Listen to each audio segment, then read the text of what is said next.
Hi, boys and girls. Well, we're checking in with our larvae again today, and boy, have they grown. I came in and looked at them this morning, and I hadn't seen them all weekend, and I was shocked how big they've gotten.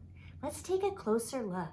Okay, so as you can see, we have a couple caterpillars who are a little bit more active than the others. I think these are maybe taking a nap right now. But you'll notice in their container, there is a lot more frass. We learned about that, what that was last week. And you can also see they've really been busy spinning their silky web. Oh, this guy is really moving around.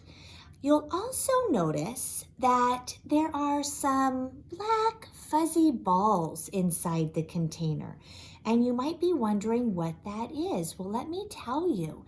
These caterpillars, as they're growing bigger and bigger, they're kind of like a snake that starts to stretch its body, and pretty soon they get too big for their skin. And when they get too big for their skin, it splits down the back and they crawl right out of it. That's called their exoskeleton. The outside of their body is coming off their shedding. And as they shed that exoskeleton, they have fresh new skin underneath.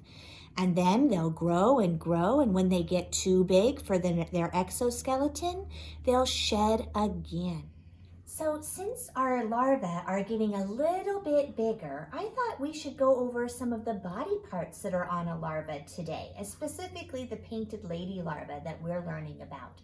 So we are going to do a diagram right here, and maybe you'll learn something new about all the interesting body parts that they have. So I'm going to put a title on my diagram right now so we know what we're talking about. So I'm going to spell out larva. Ooh, that starts with L. Larva.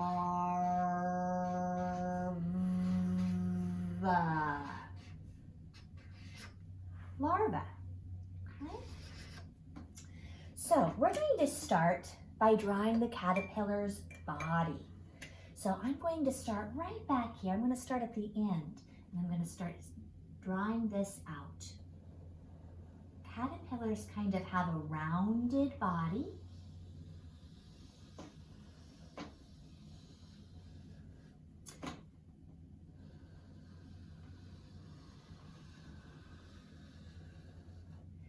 And within their body, they have different segments. Each segment has an important piece that goes with it. So I'm going to draw those segments now.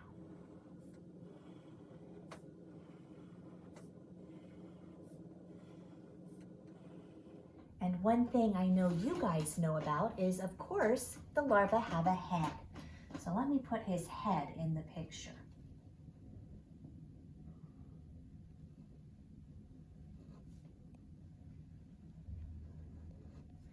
One thing all good scientists do is they label their diagrams. So why don't we label that this right here is its head? So maybe I'll just draw a line and I'll write the word head.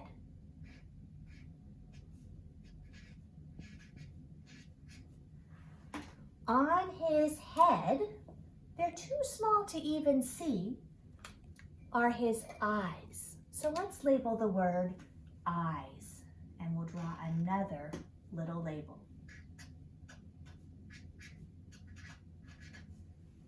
Someone in my class the other day asked if caterpillars have teeth, and they sort of have teeth, but what we call that is its mandible. And if you look at our larvae up close, you'll notice that they have these kind of sharp looking, almost like claws. That is their mandible. That's their jaws that help them eat their food. So let's label mandible.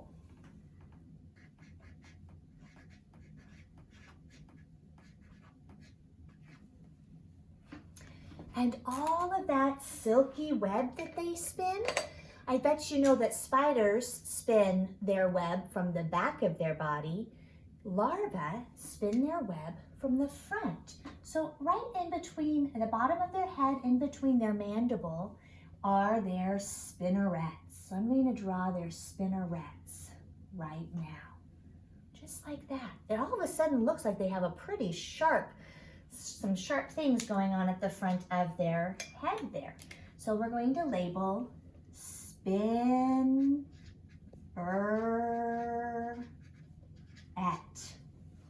Spinneret. Larvae, these larvae are very crafty because at the front of their body, they have their true legs. There are 3 pairs of true legs. We're going to find out, well, what's the difference between true leg and not a leg? We're going to talk about that in just a minute. But these are their true legs, and they have joints on them, kind of like we have a knee that helps our leg move, or we have our elbow joint that helps our arm move. Their true legs have joints, and it helps them hold on to things. And at the base of each true leg is a little claw that helps them hold on. This top part, or the front of their body,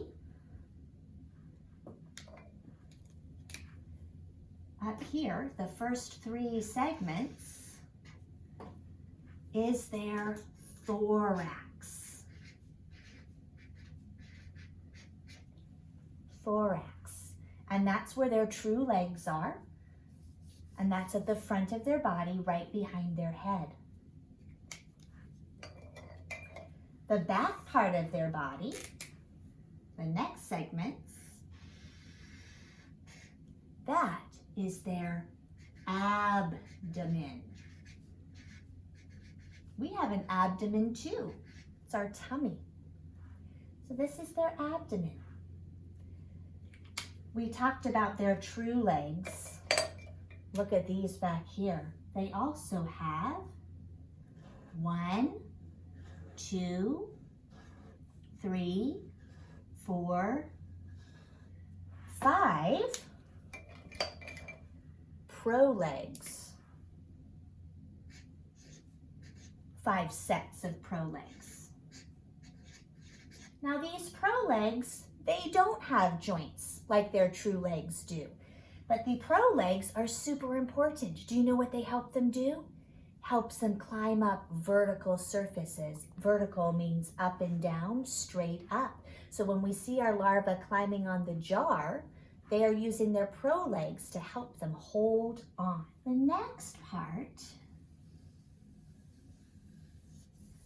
of our caterpillar, if you notice really closely, when you look closely, you're going to see these little, they almost look like circles on their body. Those, I'm going to draw a little line to a couple of them here. Those are called their spiracles. We've learned that if we want to breathe, and we definitely want to be able to breathe, we use our lungs to breathe. The circles or spiracles on the side of a larva's body, that's how they're taking oxygen in. They're like little holes. They're helping them breathe in and breathe out. So those spiracles are really important. There's also one last thing that you're going to find on caterpillars. And I bet you've noticed this. All over our caterpillar's body are these funny little, they almost look sharp, hairs. These little hairs, I think I'll label it back here since I'm kind of running out of room. All of these little hairs on their body are called seta. Seta. Those are a defense mechanism. If I picked up that painted lady caterpillar and held him in my hand, it probably wouldn't hurt me. Those seta that are on his body would feel maybe a little bit prickly, but wouldn't hurt. Some larvae do have seta that might give you a rash if you picked it up, Or if another animal wanted to come down and eat them, it could definitely hurt that animal. So it kind of scares away potential predators. Okay, so let's review these body parts on the larva one more time.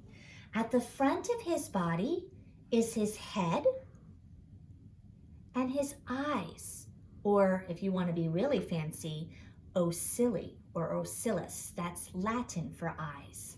He also has his mandible. Remember, that's kind of like his teeth where he crunches his food and gets it into his mouth. And his very important spinnerets that help him spin that silky web. He has his true legs, remember the ones that have joints with claws on the end to help him hold on to things. His true legs are on his thorax, the front part of his body. His prolegs that help him go up vertical surfaces are located on his abdomen, the back part of his body. He has spiracles to help him breathe, and his seta to scare away predators. Thanks for tuning in to our larva discussion today. I'm going to be back on Friday with even more information about these really fabulous creatures. See you then.